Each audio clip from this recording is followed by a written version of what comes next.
เป็นวันทอดกฐินและวางศิลาฤกษ์เวลา 8 นาฬิกาถึง 12 นาฬิกาเปิดโอกาสให้ศรัทธาประชาชนทำบุญตามอัธยาศัยและร่วมตอกไม้มงคลตามกุศลเจตนา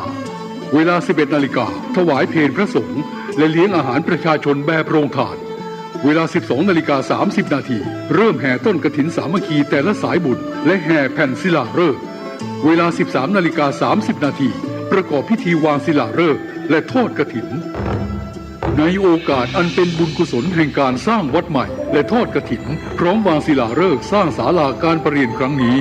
จึงขอกราบนิมนต์พระสงฆ์ครูบาอาจารย์และเชิญชวนศรัทธาพุทธศาสนิกชนทุกท่านได้ร่วมบุญตอกไม้มงคลปฐมฤกษ์เป็นมหามงคลอันยิ่งใหญ่ในวันที่ 12 ตุลาคม 2565 นี้ด้วยขออำนาจคุณพระศรีรัตนตรัยและสิ่งศักดิ์สิทธิ์ทั้งหลายตลอดจนพระสยามเทวาธิราชด้วยอำนาจเดชเดชะเทวาอารักษ์รุกขเทวดาภูมิเทวะพระแม่ธรณีคุณพ่อคุณแม่จงแผ่ไพศาลด้วยบุญแห่งการให้ทานของท่านทั้งหลายจงเป็นพลวะปัจจัยส่งเสริมสนับสนุนให้เศรษฐีใจบุญนายทุนใจดีและผู้มาร่วมงานทุกท่านจงมีอายุวันนะสุขะปฏิภาณสมบูรณ์ตลอดกาลนานเถิดสาธุ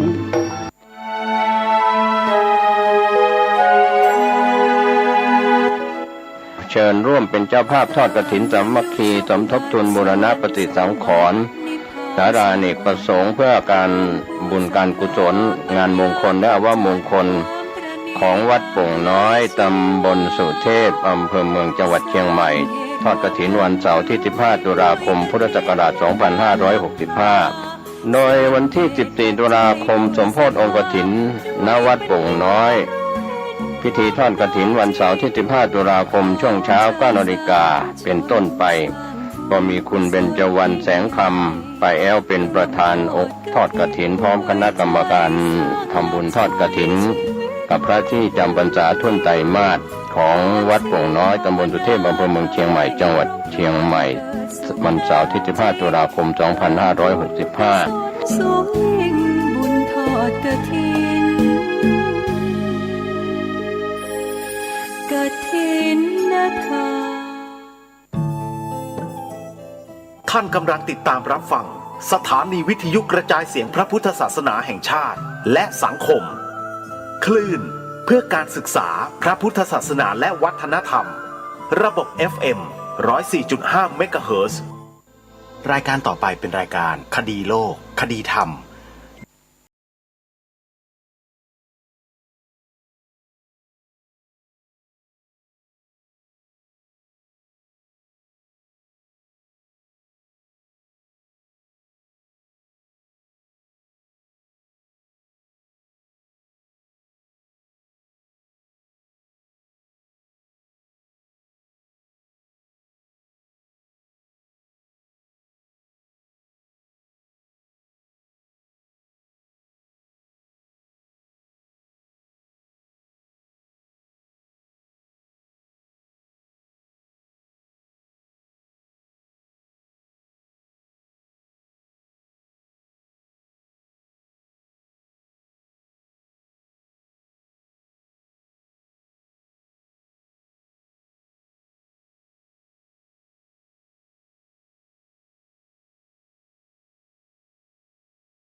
มาพบกับท่านผู้ฟังเป็นปกติทุกวันจันทร์ถึงวันศุกร์และวันเสาร์อาทิตย์ทางสถานีวิทยุแห่งนี้ท่านผู้ฟังสามารถดาวน์โหลดแอปพลิเคชันวิทยุพุทธศาสนาทั่วไทยเพื่อติดตามรับฟังรายการนี้ได้ทุกวัน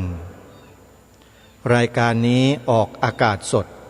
ทางสถานีวิทยุพระพุทธศาสนาแห่งชาติหลายคลื่นหลายจังหวัดซึ่งมีปรากฏอยู่ในแอปพลิเคชันที่ชื่อว่า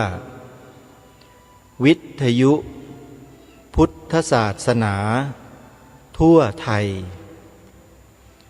ใครก็ตามที่ได้บอกให้ผู้อื่นดาวน์โหลดแอปพลิเคชันนี้ไว้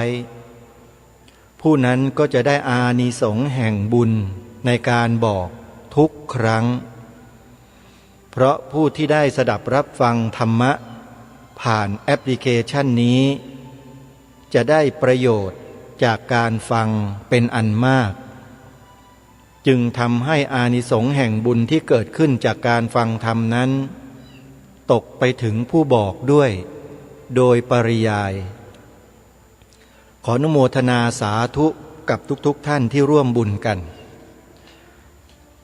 ข่าวเบื้องต้นที่จะประชาสัมพันธ์เชิญชวนสาธุชนได้ร่วมบุญกันก็คือบุญกฐินของวัดต่างๆโดยเฉพาะวัดที่ทำงานเผยแผ่พระพุทธศาสนาเป็นหลักแล้วก็กำลังก่อร่างสร้างศาสนสถานสำคัญอย่างเช่นอุโบสถเป็นต้น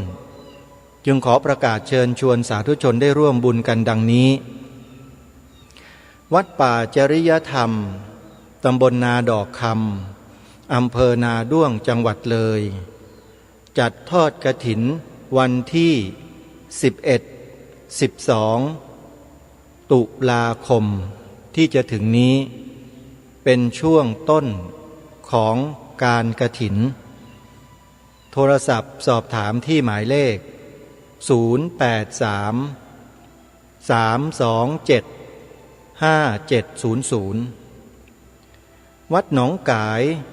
ตำบลสันป่ายางอำเภอแม่แตงจังหวัดเชียงใหม่จัดทอดกฐินวันที่15 ตุลาคมศกนี้โทรศัพท์สอบถามที่หมายเลข062-424-9659และ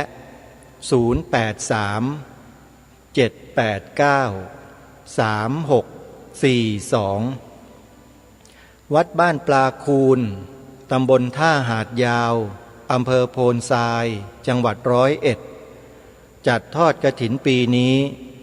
วันที่15 ตุลาคมเช่นเดียวกัน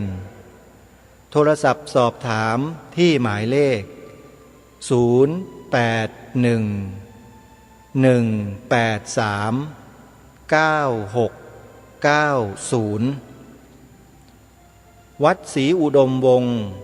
ตำบลศรีสงครามอำเภอวังสะพุงจังหวัดเลยจัดทอดกฐินปีนี้วันที่4-5 พฤศจิกายนโทรศัพท์สอบถามหมายเลข089-840-4968วัดอารามมงคลตำบลยางตลาดอำเภอยางตลาดจังหวัดกาฬสินธุ์จัดทอดกฐินวันที่5-6 พฤศจิกายนโทรศัพท์สอบถามหมายเลข084-034-4606และ094-281-3500วัดฝายหินตำบลสุเทพอำเภอเมืองจังหวัดเชียงใหม่จัดทอดกฐินวันที่29 ตุลาคมโทรศัพท์สอบถามหมายเลข087-915-2924วัดสามชุกตำบลสามชุกอำเภอสามชุกจังหวัดสุพรรณบุรีจัดทอดกฐินวันที่8 พฤศจิกายนซึ่งเป็นวันสุดท้ายของการกฐินงานนี้สถานีโทรทัศน์ดีทีวีถ่ายทอดสดในวันที่8 พฤศจิกายนด้วยญาติโยมสามารถโทรศัพท์สอบถามเป็นเจ้าภาพร่วมบุญกันที่หมายเลข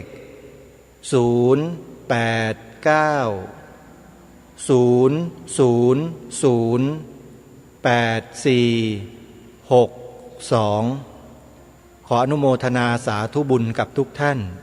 ที่ช่วยกันร่วมบุญเป็นเจ้าภาพกฐินกับวัดวาอารามต่างๆเพื่อให้งานพระศาสนาของชาติบ้านเมืองของเรานั้นขับเคลื่อนไปได้ต่อเนื่องอยู่ที่พวกเราทุกท่านทุกคนที่จะต้องร่วมด้วยช่วยกันสร้างบุญสร้างกุศลสร้างกรรมที่ดีร่วมกันไว้เพราะพระพุทธเจ้าตรัสไว้ว่าสุขโขปุญญัสสะอุจจโยการสั่งสมบุญนำสุขมาให้ส่วนใครที่พูดว่าการทอดกฐินของพวกเราชาวพุทธที่ทำกันมาช้านานเป็นการกระทำที่ผิดเป็นการกระทำที่ไม่ถูกเป็นการกระทำที่บ่อนทำลายศาสนาใครที่พูดแบบนี้อย่าไปฟังเสียหูเปล่าๆโยมคนพวกเนี้ยมันเข้าภาษิตโบราณที่เขาบอกไว้ว่ามือไม่พายตีนราน้ำเป็นภาษิตโบราณโยมไม่ใช่คำหยาบนะไม่ใช่คำหยาบมือไม่พายตีนราน้ำนี่คือคนประเภทนี้มีอยู่ในสังคมไทยเรานี่แหละท่านพระมหาอุเทนปัญญาปริทัตเจริญพรให้อยู่บ่อยๆถ้าใครอยากจะได้ยินท่านเจริญพรแบบไหนอย่างไรกับคนกลุ่มนี้นะให้พิมพ์คำว่าทูตเทวทัตทุจินแล้วเปิดดูใน YouTube ได้เลยนะฮะเปิดดูให้จบฟังให้ครบถ้วนกระบวนความเพราะว่าครูบาอาจารย์พระสงฆ์อย่างท่านพระอาจารย์มหาอุเทนเนี่ยท่านมีความรู้มีความแตกฉานในพระธรรมคำสอนเป็นอย่างดีเรียนจบปรริญญาธรรม9ประโยคปฏิบัติวิปัสสนากรรมฐานอยู่เนืองนิดท่านไม่ผิดต่อพระธรรมวินัยแน่นอนญาติโยมแต่พวกคฤหัสถ์หัวดำปากแดงที่พูดด่าพระว่าพระอยู่ทุกวันเนี้ยถ้าใครไปเชื่อแล้วก็อาตมาภาพคิดว่าบ้านเมืองเรานี่ล่มจมแน่ถ้าไปเชื่อคนพวกนี้นะอันนี้พูดกันตรงๆเลยคือมือไม่พายตีนราน้ำพวกเนี้ยมีอยู่ในสังคมเราเนี่ยเยอะด้วยนะยังไงก็อย่าไปให้ราคาอย่าไปให้ค่าแต่เราก็ต้องศึกษาเรียนรู้ฟังจากครูบาอาจารย์ของเราที่ท่านได้กล่าวได้ชี้แจงได้แสดงบอกพวกเราตามที่ได้แจ้งบอกมาเมื่อสักครู่นี้ก็คือท่านพระอาจารย์มหาอุเทนปัญญาปริทัตนั่นเองตรงนี้ก็เป็นอะไรที่ทำให้เรานั้นเกิดความรู้ความเข้าใจในสภาพสังคมของเราในปัจจุบันมากขึ้นเพราะทุกวันนี้เนี่ยบุคคลที่ปลอมปนเข้ามาอยู่ในกลุ่มชาวพุทธของเราเนี่ยมีเพิ่มขึ้นทุกวันพระบาทสมเด็จพระมงกุฎเกล้าเจ้าอยู่หัวรัชกาลที่6ตรัสไว้ไม่มีผิดเลยโยมผู้ที่คนอื่นเขาส่งเข้ามาปลอมแปลงเพื่อทำลายพระพุทธศาสนาเราทั้งหลายต้องคอยระวังรู้เท่าไว้จึงจะควรรายการคดีโลกคดีธรรมรู้เท่าทันคนพวกนี้มานานแล้วก็เพิ่งจะมีครูบาอาจารย์ของเรามารู้เท่าทันคนพวกนี้เมื่อไม่นานมานี้เพิ่มขึ้นก็ถือว่าเป็นนิมิตหมายที่ดีที่ท่านเหล่านั้นได้ออกมาชี้แจงมาแสดงถึงข้อพระธรรมวินัยให้เราได้รู้ได้เข้าใจร่วมกันถือว่าเป็นประโยชน์อย่างมากขอให้พวกเราได้ช่วยกันส่งเสริมกันสนับสนุนกันให้ดีนะโยมนะอย่าแต่ความสามัคคีกันเป็นอันขาดพวกฝ่ายตรงข้ามพวกเราเนี่ยมันต้องการเห็นพวกเราแตกความสามัคคีเพราะมันจะได้เหยียบย่ำทำลายพวกเราได้ง่ายๆเราอย่าแตกความสามัคคีกันนะโยมนะถ้อยทีถ้อยอาศัยมองเป้าหมายใหญ่อันสำคัญร่วมกันไว้เราต้องทำให้ประเทศเรามีพระพุทธศาสนาเป็นศาสนาประจำชาติบัญญัติไว้โดยลายลักษณ์อักษรในรัฐธรรมนูญกันให้สำเร็จให้ได้พวกนี้มันจะได้ตายหมดคือสนิทเลยมันทำอะไรไม่ได้เลยถ้าเราได้บัญญัติเอาไว้เนี่ย แต่เพราะเราไม่ได้บัญญัติไว้นี่แหละมันจึงทำลายเราอยู่ได้ตลอดเวลานี่คือเรื่องจริงท่านเจ้าคุณพระเทพโสพลอดีตอธิการบดีมหาวิทยาลัยมหาจุฬาลงกรณราชวิทยาลัยสมณศักดิ์ปัจจุบันท่านก็คือพระพรหมบัณฑิตกรรมการมหาเถรสมาคมท่านก็ได้ปรารภไว้พูดไว้เมื่อปีพระพุทธศักราช 2546 ที่ทางรายการได้นำคลิปเสียงของท่านมาเปิดให้ฟัง3 วันติดกันรวดที่ผ่านมานั่นแหละคือหลักฐานที่ชัดเจนว่าเกิดอะไรขึ้นกับพระพุทธศาสนาในประเทศไทยของเราโดยคนกลุ่มใดถ้าเราให้ความสนใจเอาใจใส่ติดตามข้อมูลข่าวสารพวกนี้เราจะรู้เราจะทราบแล้วเราก็จะไม่หลงประเด็นแล้วก็จะไม่กลายเป็นด้ามมีดให้เขากลับมาฟันพวกเดียวกันเองเหมือนอย่างที่เป็นอยู่ขอให้เราได้ศึกษาเรียนรู้ได้ฟังกันเถอะแล้วเราจะเข้าใจร่วมกันแล้ววันนี้ก็มีคลิปเสียงของครูบาอาจารย์อีกรูปหนึ่งที่ทางรายการเตรียมนำมาเปิดให้พวกเราได้ฟังกันโดยเฉพาะเจ้าคณะพระสังฆาธิการทั่วราชอาณาจักรผมคิดว่าท่านทั้งหลายควรจะฟังเพราะท่านเจ้าคุณรูปเนี้ยพูดถึงเจ้าคณะพระสังฆาธิการทั้งบ้านทั้งเมืองเลยพูดแบบไหนพูดอย่างไรเดี๋ยวมาฟังพร้อมๆกันเรื่องเกี่ยวกับอะไรเดี๋ยวเราติดตามฟังพร้อมๆกันเกริ่นนำสักนิดหนึ่งว่าเรื่องที่ท่านหยิบยกขึ้นมากล่าวมาอ้างแล้วก็แสดงให้เราฟังนั้นเป็นเรื่องเกี่ยวกับคฤหัสถ์ที่เขาเล่นงานพระสงฆ์เราอย่างต่อเนื่องโดยที่ไม่มีใครเลยจะมาปกป้องพระสงฆ์เราท่านก็เลยทนไม่ไหวออกมาจัดซะ1 ดอกเต็ม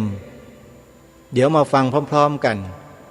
ชื่อหัวข้อเขาบอกว่าในคลิปนะเจ้าคุณพิพิธเดือดวัดโดนสังคมเชือดไม่มีใครป้องกันท่านพูดถึงใครบ้างไปติดตามรับฟังพร้อมๆกันได้ณบัดนี้ญาติโยมท่านผู้ชมท่านผู้ฟังทุกท่านเกิดกรณีของวัดหลายๆวัดในเขตเมืองเช่นกรุงเทพมหานครในเขตจังหวัดในเขตอำเภอที่เจริญแล้วเป็นกรณีที่ชาวบ้านตึกอาคารสูงมีปัญหากับวัดแล้วก็เป็นข่าวใหญ่โตวัดก็เป็นศูนย์บริการชุมชนศพสดบทแต่งงานประเพณีซึ่งมีมาแต่เดิมส่วนชุมชนที่มีความเจริญก็เพราะวัดถ้าไม่มีวัดชุมชนนั้นมันจะเจริญไหมแล้ววัดที่มีพระดีขลังดังเด่นชุมชนก็ได้อาศัยวัดในการทำมาค้าขายประเทศถูกพัฒนาไปเรื่อยๆต่อมาก็มีการสร้างอาคารสูงขึ้นจนกระทั่งเป็นคอนโดมิเนียมเป็นอาคารสูงมากท่านผู้ชมจะเห็นว่าจะยกตัวอย่างวัดหัวลำโพงมีสะพานมีทางด่วนข้ามท่านเจ้าคุณเจ้าอาวาสท่านก็โบสถ์มันเตี้ยท่านประจำเป็นจะต้องสร้างโบสถ์ให้มันพุทธขึ้นมาเพราะโบสถ์ถูกสะพานเขาเรียกมันขี่กันอะวัดทางที่มีทางด่วนผ่านเช่นวัดบางนาในก็มีเจดีย์สูงขึ้นวัดก็เหมือนดอกบัวนั่นแหละ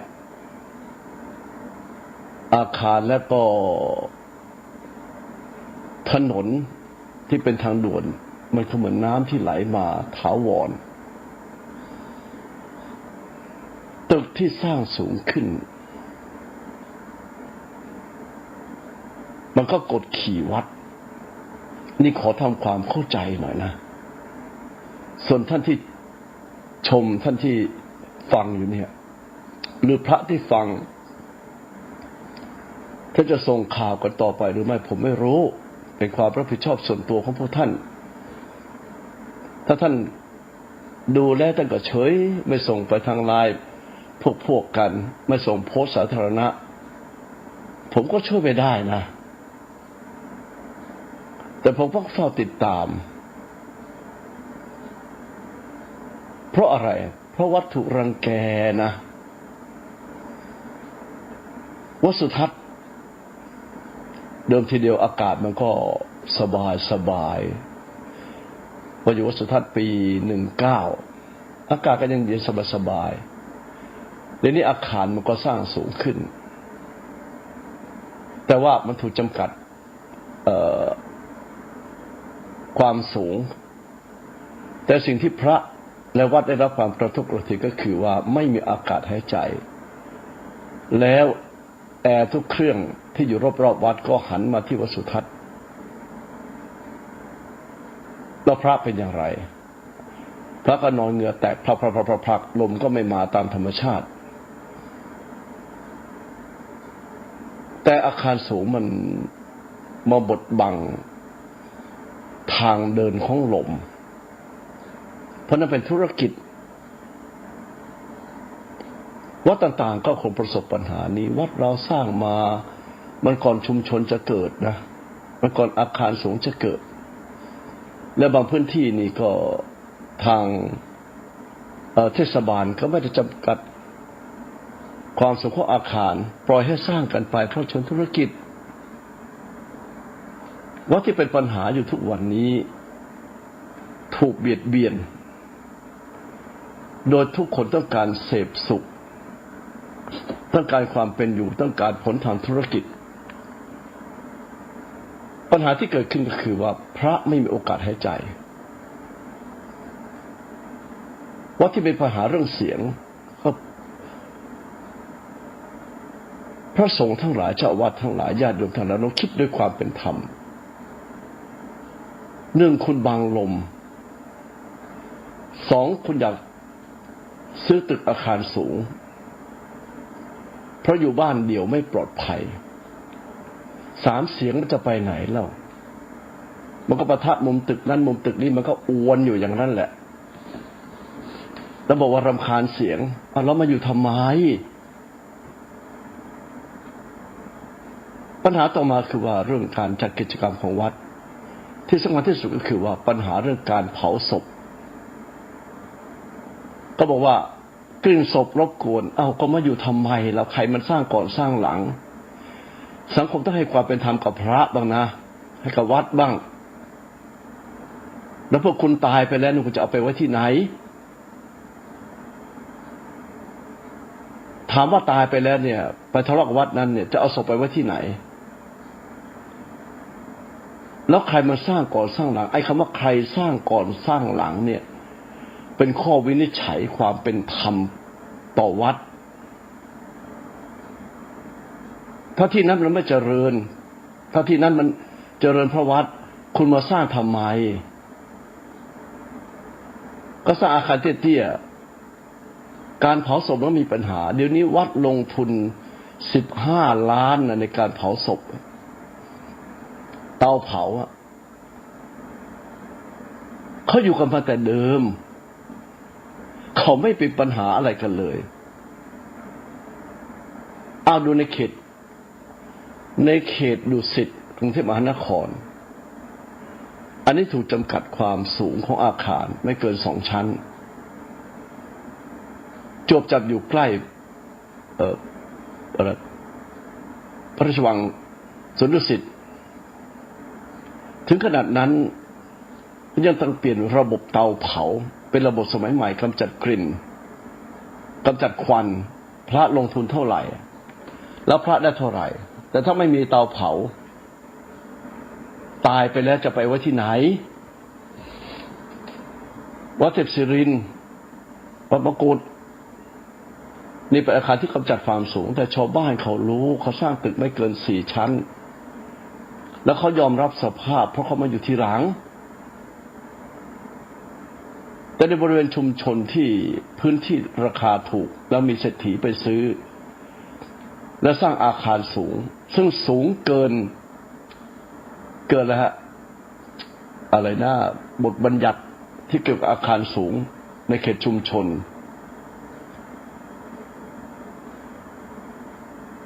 แล้วคุณจะมาร้องอะไรกันนักหนา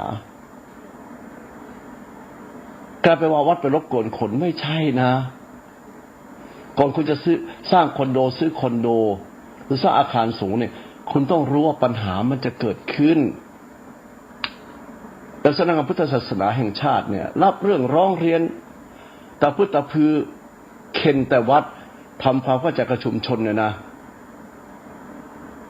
ให้ส่งไปสำนักงานพุทธศาสนาด้วยว่าหัดวิเคราะห์ดูบ้างว่าใครมันก่อนใครมันหลังคำว่าก่อนว่าหลังมันคือจบแต่พระศรีเจริญก็มีปัญหาก็คุณไปสร้างทำใหม่ให้มันสูงเพราะมันธุรกิจของคุณแล้วคุณทำลายวัฒนธรรมประเพณีสิ่งที่สำคัญที่สุดที่พระสงฆ์ควรรู้ประชาชนควรรู้พระมีความเป็นส่วนตัวไหมวัดเนี่ยเวลาสร้างเนี่ยเขาสร้างกำแพงรอบวัดบ้านก็รีดกับวัดไปเป็นพื้นราบไม่เห็นกันเราจะทำงานใส่อังสะสบงท่านก็ทำงานของท่านได้เดี๋ยวนี้ตึกสูงนี่เอากล้องมาส่องสิถ่ายวิดีโอพระเป็นอย่างนั้นอย่างนี้แล้วก็มือสัปดนแล้วไปร้องเรียนพระไม่เรียบร้อยอย่างนั้นอย่างนี้เอ้าคุณไปสร้างสูงทำไมคุณไปจับผิดพระทำไมไหนว่าคุณไหว้พระกันไงอาคารสูงนี่ไม่ได้นะเสียความเป็นส่วนตัวของพระมันจะสร้างอาคารสูงทำไมไม่ให้พระร้องเรียนบ้างเล่าท่านเจ้าอาวาสทั้งหลายฟังผมไว้นะมันจะมีการสร้างตึกเนี่ยท่านเจ้าอาวาสต้องไปร้องเรียนว่าเสียความเป็นส่วนตัวของวัดและชุมชนที่เขาอยู่เตี้ยกว่าทุกคนก็มีกล้องถ่ายรูปในโทรศัพท์มือถือคนมันไม่ได้เป็นเศรษฐีมันอยู่บ้านเตี้ยไม่กล้าออกวัดบางวัดนะติดกล้องอะไรฮะชาวบ้านติดกล้อง CCTV มันก็ส่องเห็นกันหมดแล้วก็บันทึกทุกอย่างไว้แล้วก็มือสัปดนวัดก็เหมือนกันติดกล้องวงจรปิดเนี่ยให้จำไว้นะฮะมันเสียความเป็นส่วนตัวของรูปอื่นเขาเป็นการล่วงล้ำสิทธิบางประการของพระรูปอื่นถ้าติดตามถนนเลียดไปไม่เป็นไรแต่ต้องมีข้อตกลงกันนี่พระไม่มีสิทธิ์เลยพระต้องสู้สิครับสำนักพุทธศาสนาต้องชี้แจงให้เข้าใจมานั่งอมน้ำลายอมริ้นกันทำไมสุดท้ายก็สอบสวนพระหนังสือฉบับเดียวเนี่ยสอบสวนก็ตะบิตะบันนี่ส่งให้สำนักพุทธไปแล้วนะพอสำนักพุทธหรือผู้ที่รับร้องเรียนเนี่ยคุณต้องชี้แจงไม่ใช่สอบสวนกันตะบิตะบันวันหนึ่งเนี่ยนะฮะไม่แต่การสอบสวนเรื่องพระผิดทางนั้นไม่เคยป้องกันพุทธศาสนากันเลยไม่เคยชี้แจงกันเลยนั่งอมลิ้นนะฮะกลืนน้ำลายกันเอื้อแล้วก็พิมพ์หนังสือส่งมาสอบสวนเอาผิดแต่พระนั่นแหละมันจะเป็นลูกศิษย์พระได้ยังไงมาเป็นลูกศิษย์พระไม่ใช่เหรอลูกขนบธรรมเนียมวัฒนธรรมประเพณีจารีตทางศาสนาบ้างไหมเห็นข่าวเนี่ยลื้อฟื้นกันเนี่ยไม่มีใครออกมาป้องกันพระเลยไม่มีผนังทองแดงกำแพงเหล็กให้พระเลยจวกกันตะพืชแล้วก็เอาเข้ามาที่สมาคมแล้วใครมันจะบวชพระอยากจะเป็นสมภารเจ้าวัดปัญหามันเกิดขึ้นเพราะชุมชนมันขยายตัวขึ้น แล้วไม่ได้มีการวิเคราะห์กันเลยอะไรก็พระผิดหมดพระผิดหมดใครมันมาก่อนมาหลังถามหน่อยใครฟังคลิปนี้นะฮะกรุณาช่วยส่งเยอะๆส่งไปที่สำคัญคุณรู้จักใครคุณส่งไปเยอะๆไหว้พระกันจังแต่ด่าพระกันจริงๆอะไรก็ผิดหมดอาคาร10 ชั้นมันมองเห็นหมดเนี่ยถ้าถามว่าพระบอกว่าบทบังวัดล่ะพระเราเนี่ยไม่มีสิทธิ์ต่อสู้เลยนะนายกเทศมนตรีเทศบาลอำเภอจังหวัดใครจะมาขออนุญาตสร้างอะไรเนี่ยต้องนึกถึงวัดก่อนนะเพราะว่าเป็นแหล่งแห่งความนำมาซึ่งความเจริญไม่มีวัดเนี่ยคุณจะเจริญไหมแต่พอคุณเดือดร้อนถามว่าเดือดร้อนเรื่องอะไรคุณเดือดร้อนคุณคิดไหมว่าพระเดือดร้อนน่ะใครมาสร้างความเดือดร้อนให้พระก็พวกคุณนั่นแหละพวกคุณ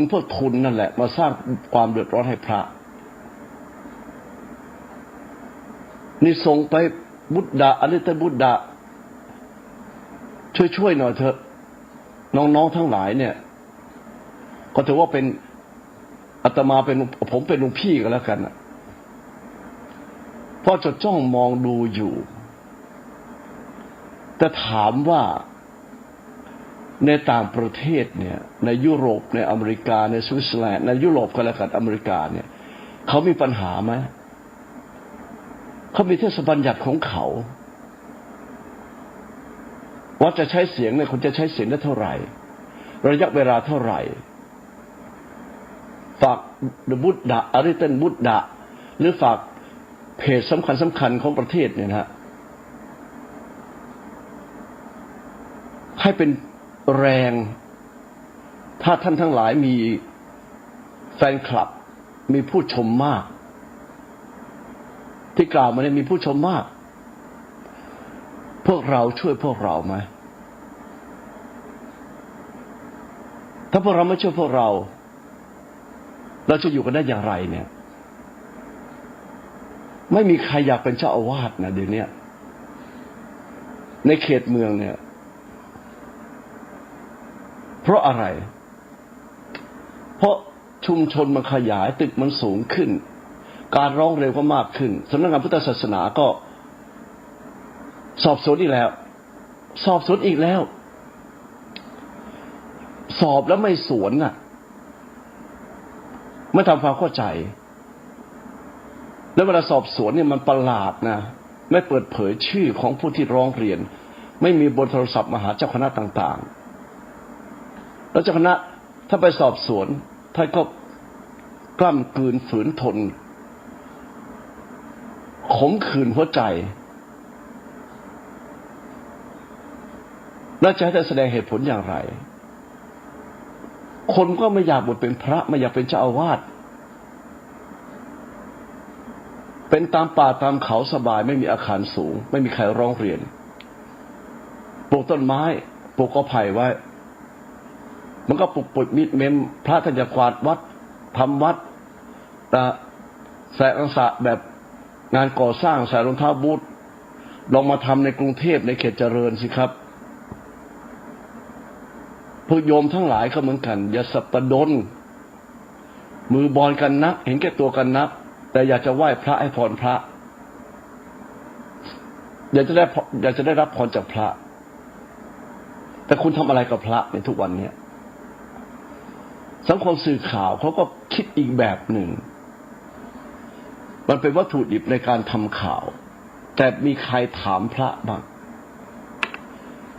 มีคำวินิจฉัยที่แท้จริงบ้างไม่มีใครเห็นใจพระเลยไม่มีใครเห็นใจวัดเลยทั้งที่สร้างมาก่อนแล้วประชาชนเขาก็สร้างของเขามาคุณมาอยู่ทีหลังเนี่ยมาใส่ร้ายมาร้องเรียนได้อย่างไรอีกเดี๋ยวก็บอกว่าเมื่อชุมชนเกิดขึ้นแล้วตึกสูงขึ้นแล้ว เศรษฐีสร้างตึกแล้วมีคนมาอยู่เยอะๆขอให้รื้อวัดทิ้งต้องเอาอย่างนั้นไหมมันจะบาปมากไหมเนี่ยเฝ้านั่งมองไม่มีใครพูดเลย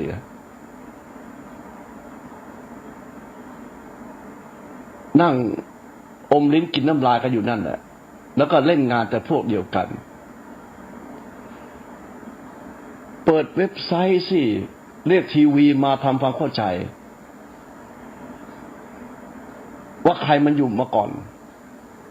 วัดมันอยู่มาก่อนนะแล้วชุมชนเขาเป็นผู้สร้างวัด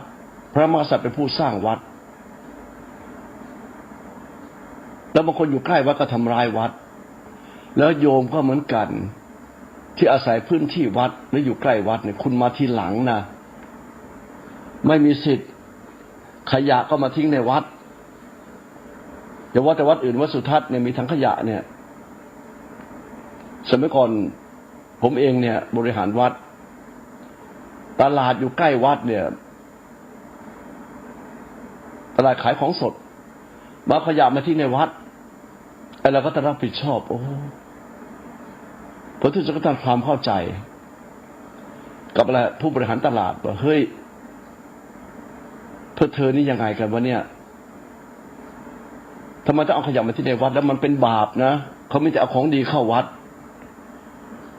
เอาขยะมาที่ในวัดแกก็เกิดคดีความอ่ะคอยดูเหอะไปทำเข้าใจกับชุมชนซะประสานกับกรุงเทพมหานครเสียให้เก็บขยะที่พูดทั้งหมดเนี่ยมันเป็นความรับผิดชอบของทุกฝ่ายเมื่อเป็นความรับผิดชอบทุกคนที่รับผิดชอบเนี่ยจะต้องแสดงผลออกและก็ทุกรูปก็มีโทรศัพท์มือถือในมือมีโซเชียลในมือทำไมไม่ทำเผยแผ่บ้างล่ะทะเลาะกันเอามาเลยมาทะเลาะกันแต่ต้องให้สังคมเข้าใจพระบ้างพระไม่มีอะไรเป็นสิทธิส่วนตัวเลย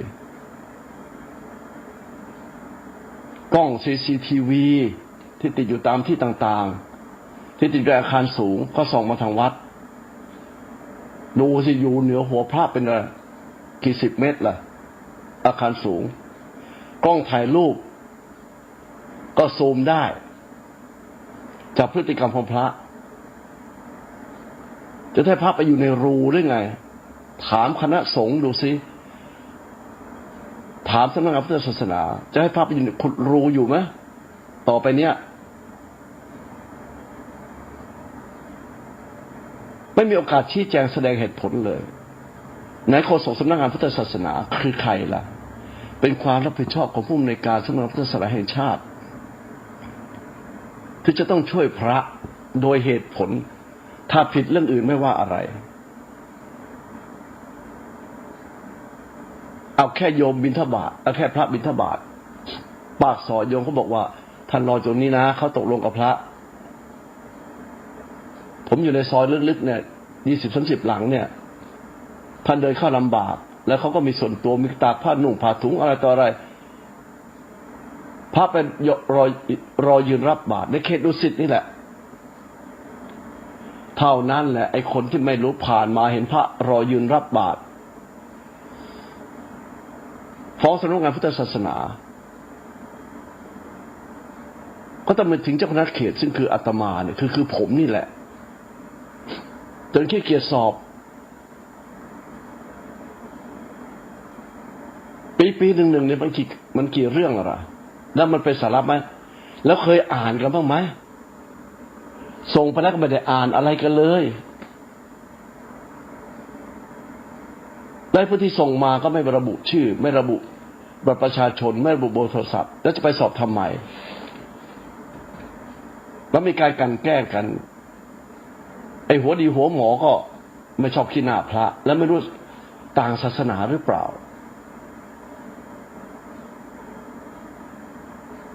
หัดคิดกันเยอะๆถามว่าถ้าไม่มีวัดเนี่ยศพจะเอาไปไว้ที่ไหนบวชไปที่ไหนแค่แตรวงดังหน่อยเดียวเนี่ยมันจะตายหรือไง แล้วพวกคุณไม่เคยบวชลูกหรือไงอีกหน่อยลูกคุณต้องบวชจะไปบวชที่ป่าหิมพานต์ไหมก็บวชในเมืองมันก็เป็นอย่างนี้พอในเมืองเป็นอย่างนี้เอาลูกคุณบวชแต่วงดังหน่อยคุณก็รำคาญพระสวดมนต์ดังหน่อยเขาก็ลดเสียงลงมาแล้ววัดที่มีเมนศาลาเนี่ยมันจำกัดเสียงอยู่มันจะดังก็เฉพาะวันที่มีการเผาศพก็ดังนิดเดียวก็ไปซื้อตึกไปสร้างตึกไปซื้อตึกกันทำไมล่ะผู้ที่บริหารอาคารก็ต้องเข้าใจทำความเข้าใจกับผู้ที่เช่าแฟลตคอนโดมิเนียมว่าเรามาอยู่ที่หลังนะแล้วยังไงมันก็ไม่เกิน20:30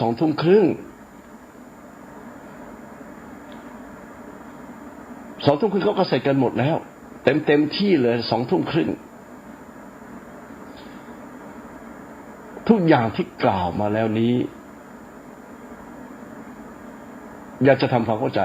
แบบโกรธถ้าโกรธพระไม่เป็นไรหรอกมีคนก็ถามว่าท่านเจ้าคุณถ้าพูดไปเนี่ยคนมาเกลียดท่านเจ้าคุณจะทำอย่างไรโอ้อ้าวถ้าอาตมาเกลียดเขาบ้างล่ะเขาจะทำอย่างไรไอ้เกลียดคนอื่นเนี่ยไม่เป็นไรแล้วแต่อาตมาเกลียดเนี่ยเกลียดอาตมาไม่เป็นไรแต่อาตมาเกลียดบ้างทำยังไงไม่ให้พรนะไม่สวดให้ตายไปไม่เทศอย่าทำร้ายวัดกันอะไรก็มาลงที่วัดแล้วก็เป็นข่าวอยู่เรื่อยเดียวข่าวดีนะไม่มีคนดูคนฟังข่าวดังไม่ใช่ข่าวดี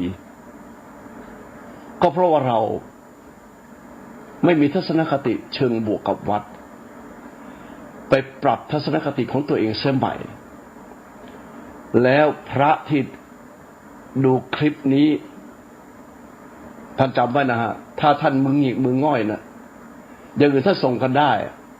ถ้าไม่ส่งต่อมาในกลุ่มท่านนะฮะ100 200 300แล้วบอกส่งต่อด้วยเว้ยทำความเข้าใจกันด้วยแต่มีมือง่อยนะฮะไปดูแต่ข่าวบ้าๆบอๆอะไรล่ะท่านจะได้อะไรล่ะผมเป็นปากเป็นเสียงแทนพวกท่านถ้าแต่มือหงิกมือง่อยกลัวเขาเกลียดก็เขาเล่นเราขนาดนี้แล้วสังคมมาเล่นงานเราขนาดนี้แล้วผมก็ช่วยเต็มที่อยู่แล้วแล้วถ้าไม่ช่วยตัวเองในการที่ไม่ช่วยการศาสนาไม่ใช่ช่วยตัวเองไม่ช่วยการศาสนาท่านจะอยู่ทำไมมีลายกันไว้ทำไมเนี่ยเอาไว้เจาะแจ๊ะกันเหรอแล้วก็นั่งบนพึมพำจะทำไงเอาคลิปที่ผมทำเนี่ยส่งไปเลยใครที่จะจังหวัดดูนะฮะส่งให้มันหมดทั้งจังหวัดพระทั้งจังหวัดส่งไปให้โยมส่งไปให้เพื่อนส่งต่อสิมันไม่ต้องการสถิติอะไรนักหรอกแต่ต้องการความเข้าใจที่พูดนี่นะฮะวันนี้เป็นเช้ามืดวันที่22เวลาเกือบจะตี 4 22 กรกฎาคมเกือบจะตี 4แล้วมานั่งวิเคราะห์ข่าวเป็นห่วงเป็นใยแต่ถ้าพวกเราซึ่งเป็นวัดเป็นเจ้าราชจังหวัดนะฮะอำเภอตำบลเจ้าอาวาสมีลายกันเท่านั้นแหละไม่ส่งไปช่วยไม่ได้นะแล้วโยมไม่รักวัดรู้จักพระโยมไม่ส่งต่อช่วยไม่ได้จริงๆนะแล้วนับวันพระก็อยากจะสึกหาเจ้าอาวาสแต่ละรูปเนี่ยยากมากแต่ละวัดเนี่ยเขาไม่อยากเป็นเพราะเขารู้ว่าเป็นแล้วเนี่ยอะไรจะเกิดขึ้นเขาจะต้องรับน้ำหนักทางสังคมในด้านที่สังคมวิจารณ์เขาก็ท่านก็เสียใจก็พูดกันอย่างนี้ที่มีเป็นนักปกครองระดับเจ้าคณะจังหวัดเจ้าคณะภาครองเจ้าคณะภาคเจ้าคณะจังหวัดรองเจ้าคณะเจ้าคณะจังหวัดรองภาคเจ้ เจ้าหน้าหนทีมงานถ้าท่านดูแล้วท่านไม่ส่งนะผมช่วยไม่ได้เลยแล้วท่านต้องรับภาระหนักแปลว่าท่านไม่มีการป้องกันตัวเองแล้วดำรงตำแหน่งทำไมแล้วเวลาประชุมเนี่ยต้องให้ความรู้กับพระได้กฎหมายไม่ใช่แค่เรียนจบปริญญาตรีปริญญาโทปริญญาเอกเพื่อหลั่นล้ากันดำรงตำแหน่งก็เพื่อหลั่นล้ากันไปนั่งบนอาสงเรียงแถวนะไปฉันข้าวรับพยธรรมจบเท่านั้นเหรอชีวิตไปดูการต่อสู้ของพระตั้งแต่สมัยพุทธกาลสิครับศึกษาประวัติเรื่อยมาไม่สู้อย่างนี้ไม่ได้แล้วครับถ้าฟังผมแล้วนะจริงๆแล้วบอกตามตรงอายุห่างกันไม่เกิน15 ปีบางรูปก็2 ปี 3 ปีจะมานั่งมึงอีกมึงงอให้เขารุกรานเราหรือให้สังคมมันรุกรานเราหรือแล้วเป็นทำไมกลัวเขาเกลียดเขาก็เกลียดอยู่แล้วไอ้กลัวเขาเกลียดเนี่ยมันเป็นละมันก็ยังใจสอบอยู่แล้วแต่ยอมให้เขาดูถูกวัดต่างๆเนี่ยในฐานะที่เราเป็นนักรันในฐานะที่เราเป็นนักปกครองเนี่ยอย่าเป็นเลยครับไม่ได้เรื่องหรอกแล้วมานั่งอบรมกันอย่างนั้นอย่างนี้อย่างนี้อย่างนั้นพระสงฆ์และญาติโยมจำไว้ที่ผมหรืออาตมาพูดเนี่ยถือว่าให้ความเป็นธรรมต่อโยมด้วยต่อพระด้วยส่วนฟังแล้วใครจะสะเทือนใจไปคิดเอาเองชีวิตนี้66แล้วถ้าไม่ตื่นพวกนี้คือตาย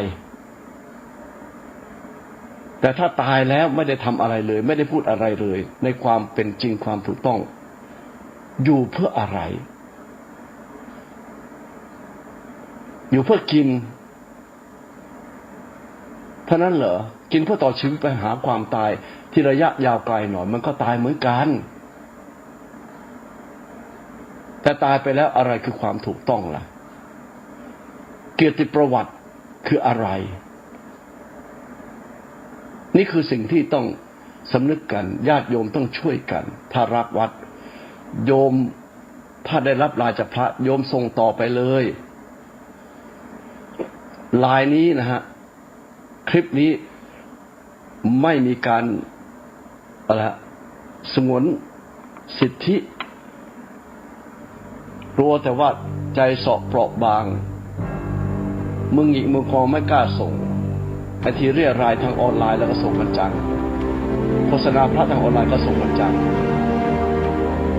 ถ้าเรื่องนี้ไม่ส่งต่อไปศาสนาโดนรุกรานอย่าโทษใครโทษตัวเอง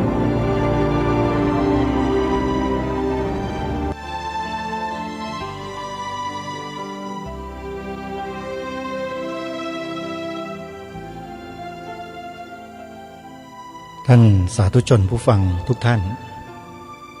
ท่านเจ้าคุณพระเทพปฏิภาณวาทีหรือเจ้าคุณพิพิธท่านได้พูดถึงเรื่องของสังคมในยุคปัจจุบันที่มีคนร้องเรียนแต่พระร้องเรียนแต่วัดทั้งที่ท่านไม่เคยผิดอะไรเลย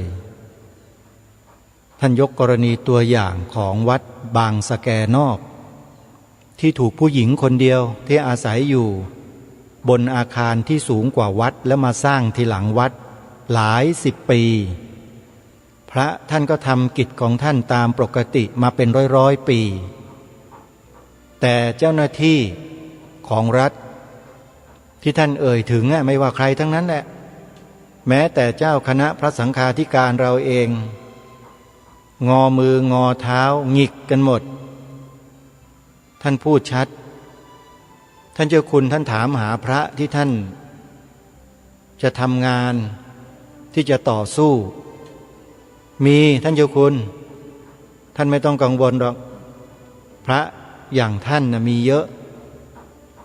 แต่พระอย่างที่ท่านกล่าวนั้นก็มีเยอะเหมือนกันทีนี้ถ้าเราไม่ทำแล้วใครจะท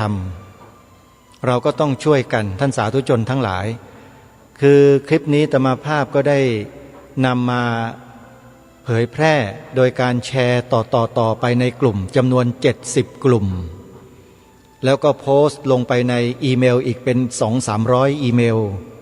แล้วก็ส่งไปในไลน์ส่วนตัวอีกเป็นจำนวนเป็นหลายร้อยก็ถือว่าได้ทำหน้าที่ของตนเองอย่างเต็มสูบไม่งอมือไม่งอเท้าแน่นอนฟังท่านเจ้าคุณพิพิธพูดวันนี้แล้วท่านผู้ฟังทั้งหลายที่อยู่ตามชนบทตามต่างจังหวัดทั้งเจ้าคณะพระสังฆาธิการทั้งหลายท่านคงจะเห็นแล้วนะว่าพวกเราพระสงฆ์เราเนี่ยกำลังถูกใครเล่นงานกันอยู่แล้วเรานั่งกันเฉยๆรอความตายกันอยู่อย่างเดียวหรืออย่างไรท่านเจ้าคุณท่านถามนะ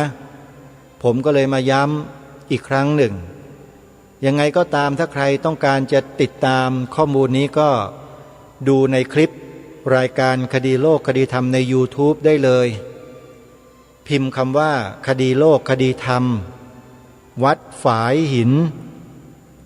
แล้วเข้าไปคอมเมนต์กันได้นะฮะเอาละครับท่านสาธุชนญาติโยมครูบาอาจารย์ที่เคารพครับวันนี้เวลาของรายการหมดต้องขอสมมุติยุติไว้แต่เพียงเท่านี้ก่อนไว้พบกันใหม่ในวันต่อไปขอความสุขความสวัสดีในธรรมแห่งองค์สมเด็จพระบรมศาสดาสัมมาสัมพุทธเจ้าจงปรากฏเกิดมีขึ้นในจิตใจของท่านผู้ฟังทุกท่านทุกคนเทินขอเจริญพรกล้าคิดก็ต้องกล้าท